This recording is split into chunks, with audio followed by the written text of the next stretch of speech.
নিয়ে, সেটা হচ্ছে এয়ার কন্ডিশনার দুইটি টাইপ নিয়ে। একটা হচ্ছে স্প্লিট টাইপ এয়ার কন্ডিশন, আর একটা হচ্ছে window type air condition.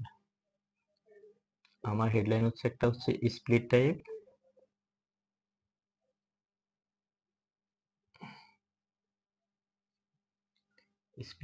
AC, আর একটা হচ্ছে উইন্ডো টাইপ এসি।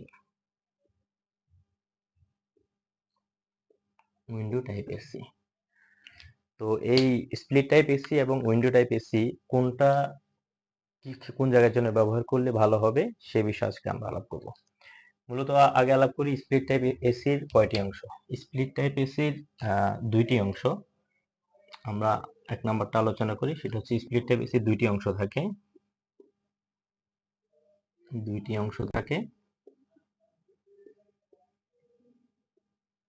একটা হচ্ছে ইনডোর অংশ,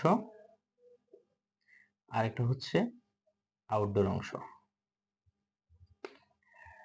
তো এই স্প্লিট টাইপ এয়ার কন্ডিশনটি সাধারণত দুইটি অংশে বিভক্ত।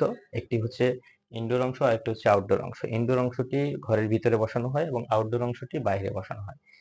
তবে যদি আপনার বাসাবাড়ির সেরকম ব্যবস্থা না থাকে ইনডোর এবং আউটডোর অংশটি বিভক্ত করে বসানোর জন্য, সেক্ষেত্রে আপনারা উইন্ডো টাইপ এয়ার কন্ডিশন ব্যবহার করতে পারেন।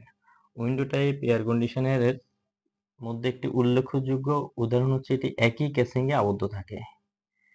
একই কেসিংয়ে আবদ্ধ ইউনিট।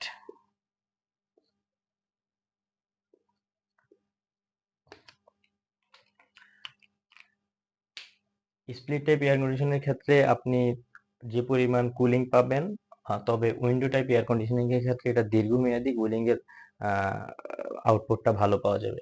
তবে যদি উইন্ডো টাইপ এয়ার কন্ডিশনিং ব্যবহার করতে হয়, সেক্ষেত্রে আপনাকে একটি নির্দিষ্ট জায়গায় কাটতে হবে, ওয়ালের একটি নির্দিষ্ট জায়গা কেটে তারপর উইন্ডো টাইপ এসিটি সেট করতে হবে।